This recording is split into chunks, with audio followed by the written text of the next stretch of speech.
This is an EKB-TV Evening News Special Report, Flood Crisis 2015. Welcome to this EKB-TV Special Report. I'm Gary Sloan. And I'm Cindy Mae Johnson.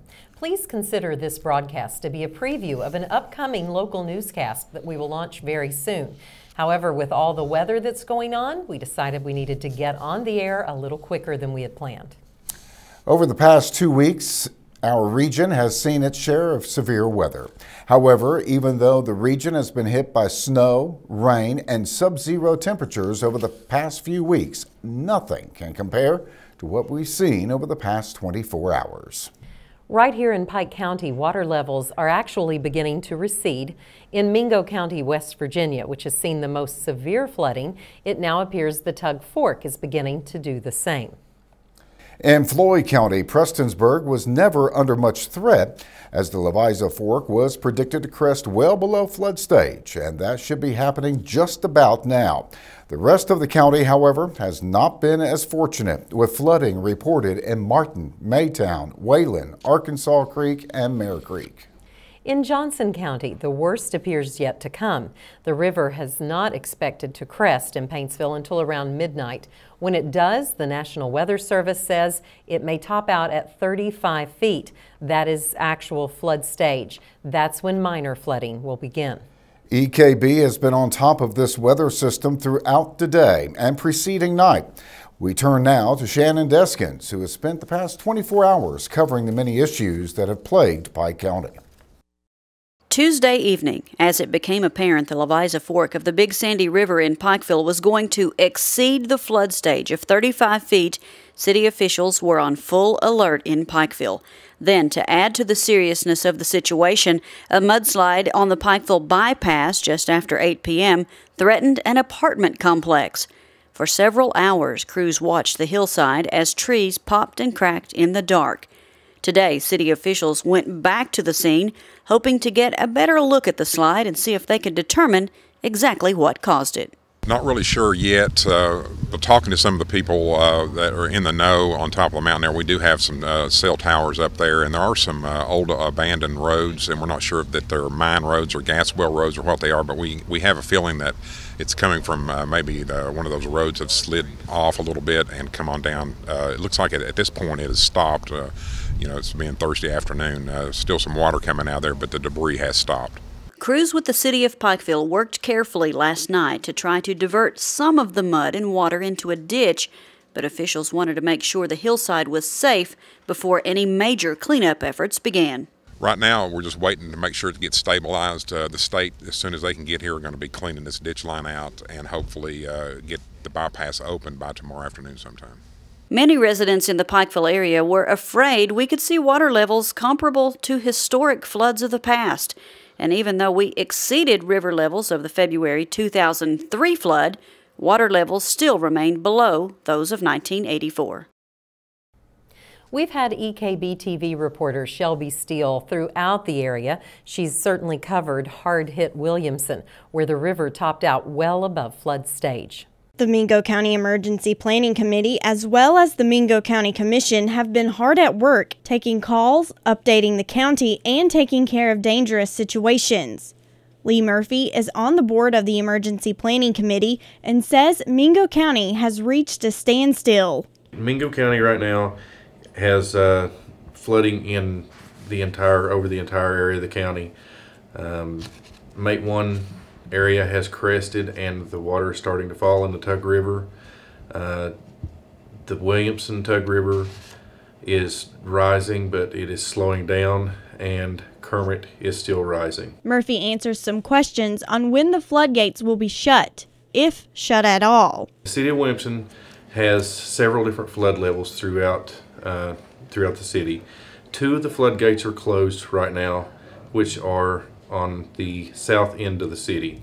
It is the ones by the water plant. The next 2 gates to be closed, if the water keeps coming up, they will close 2 more gates, and then the water continues to rise, they will close the rest of the gates in the city.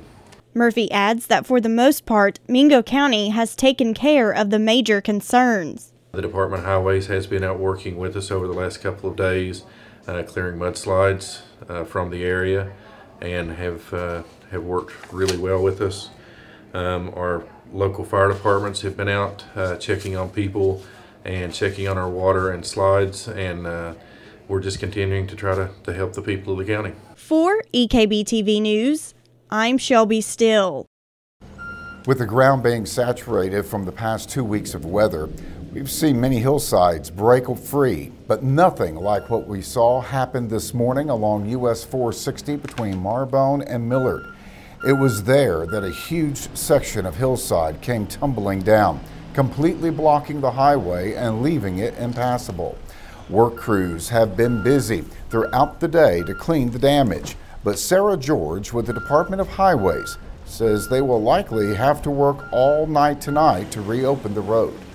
George says there are no large rocks to contend with, but the sheer volume of the spill is what the crews are struggling with to clear the roadway.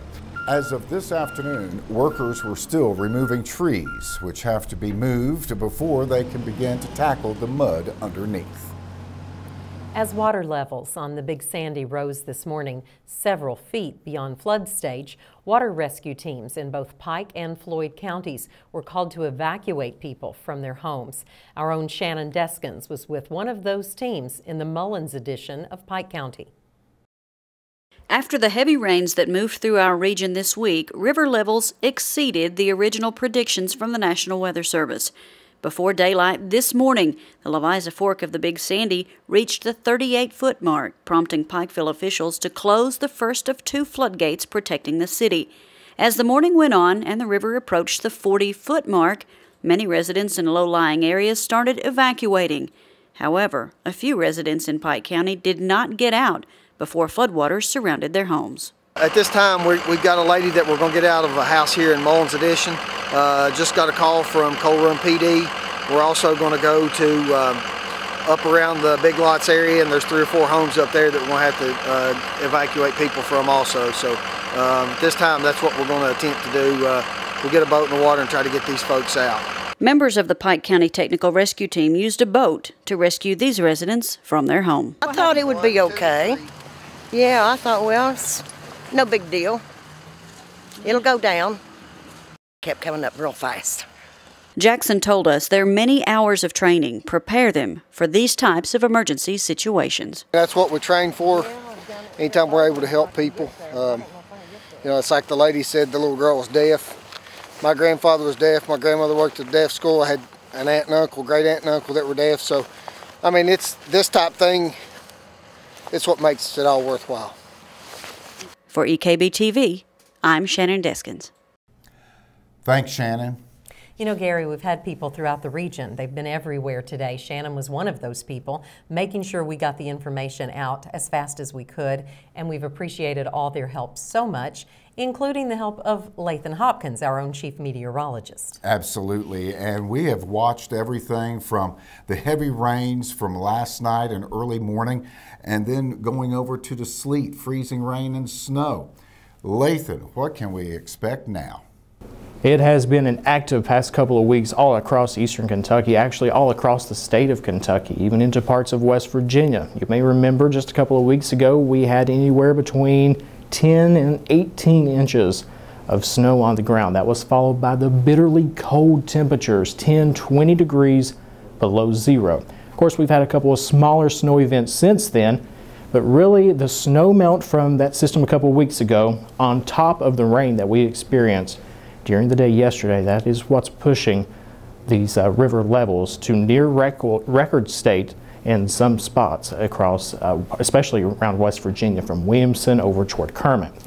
Let's talk about the rainfall estimates. About 2 to 4 inches of rain. This is on top of the snow melt. Williamson, Logan, Pikeville, Prestonsburg, even toward Jenkins. The farther north you go, not as much rain. Why is that? They picked up more snow. I want to show you some of the totals. Notice Mount Sterling, right across Interstate 64, even over toward Ashland and Huntington, 8 to 12 inches of snow and sleet during the overnight hours.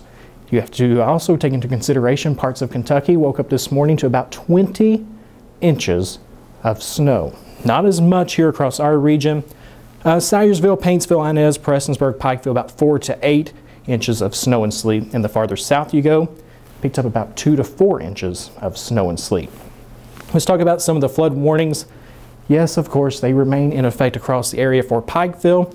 The latest stage is about 38.73 feet and is dropping, but it is still in flood stage and will remain in flood stage through late tonight. Talk about Prestonsburg, well, action level still being experienced with the latest level at 35.26 feet. That is actually on the increase, but flood stage is at 40 feet. And we are expected to crest below that during the evening hours. As we head into Paintsville, much of the same, about 35 feet, but the latest level is just at 32 feet. That is action level, but it is forecast to stay below flood stage now. That is definitely good news. Williamson, moderate flood stage, about 39 feet, well above flood stage, but forecast to drop as we make our way through the afternoon and evening hours. Again, very good news. I wanted to show you something though. Look at this. This is what we need to see. Clearing skies, Lexington, Evansville, Paducah. In a way, that is a good thing. Of course, we're going to dry out. In a way, it's a bad thing. Temperatures will plummet during the overnight hours tonight. How cold are we talking? 2 degrees. That's the overnight low tonight. Some of us may easily fall below 0, but notice what happens after that. 38 on Friday, 48 Saturday, 50 on Sunday, 51 on Monday, 58. That's the high temperature as we head into the early part of next week. So a big warming trend after a cold start tomorrow morning. Thank you very much, Lathan. As if the flooding and the following snowstorm weren't enough, tonight also promises to be bitter cold. As a result, local communities are opening warming stations to provide some needed relief to residents who find themselves without heat. Shelby Steele talked with officials in Williamson about their plans to open such facilities in every fire department in Mingo County. She brings us this report. Even though many residents hasn't needed much assistance throughout today, the Williamson City Fire Department has been set up to use as a warming station just in case. The warming station was set up during the winter months through EOC. We offered just a place for someone to come in and get out of the elements of the cold air. City Fire Chief Joey Carey says the fire department is prepared for anything. If it becomes like a power outage, things like that, we're set up with a backup generator. So that's why we become a shelter, and we'll go through American Red Cross, and they'll provide us with some cots, some blankets, and things like that. If needed, the American Red Cross will step in. American Red Cross would provide the meals and the cots and blankets for us. Right now we can, just in an emergency situation, we can come up with at least 25 to 30, but within maybe an hour, 2 hours, we can have over 150. For EKB-TV News, I'm Shelby Steele. In a related story, in Pike County, the following senior citizen centers will be open to the public beginning at 6 this evening and will stay open as long as they are needed. Phelps, Kemper, Belfry, Shelby Valley, Elkhorn City, Marrowbone, and Blackberry. The Pikeville Senior Citizen Center is currently open and will provide services to the residents of Coal Run Village as well. Anyone needing assistance is advised to call the office of Doug Tackett, Pike County Emergency Management Director, at either 432-0210 or 437-4126. Additionally, the City of Pikeville has opened the Fire Station Training Center at the mouth of Cloy Creek as a warming station.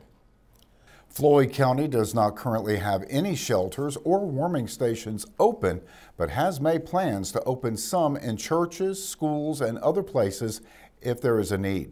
Those in need of such services are advised to call the Floyd County Rescue Squad at 886-8114. To get a grasp of what the city of Pikeville has been through over the past day, we talked to Pikeville Mayor Jimmy Carter and City Manager Donovan Blackburn this afternoon at the site of the Pikeville Bypass Slide.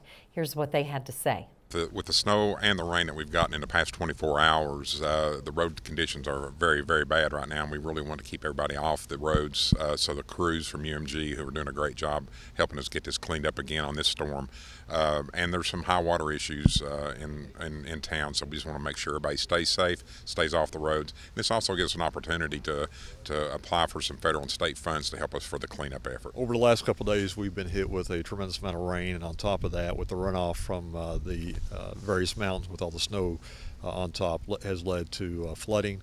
It's also led, on top of that, with the additional snow, it's led to very dangerous conditions as on the roadways. So we had a little bit of sleet of ice this morning. On top of that, about 4 to 5 inches of snow, and on top of that, all day yesterday we had a tremendous amount of rain over a very long period of time. So we've spent all night working with the fire department, the police department, working on the floodgates of the Pikeville Pond, closing those off. The problem with the river is as the river rises above the Pikeville Pond, then they don't equal out. So you end up with backfall or backfill coming through the pond. So what we've been doing now is waiting for the pressure to build up, which meaning the water level being above the river level before we can able to crack the gates to let water out of the pond. Problem now is that the river is actually above the pond, so that we had to close the gates off to make sure we don't get any backflow. Gary, it has been quite a day. It has. And this is going to do it for our special report tonight. We're going to leave you with a look back at some of the things we have caught with our cameras over the last day, as well as some of the pictures and videos that you've sent in. You can find more of these on EKB News Facebook page. And as always, keep following EKB-TV and the radio stations of East Kentucky Broadcasting for breaking news as it happens. Good night and stay safe.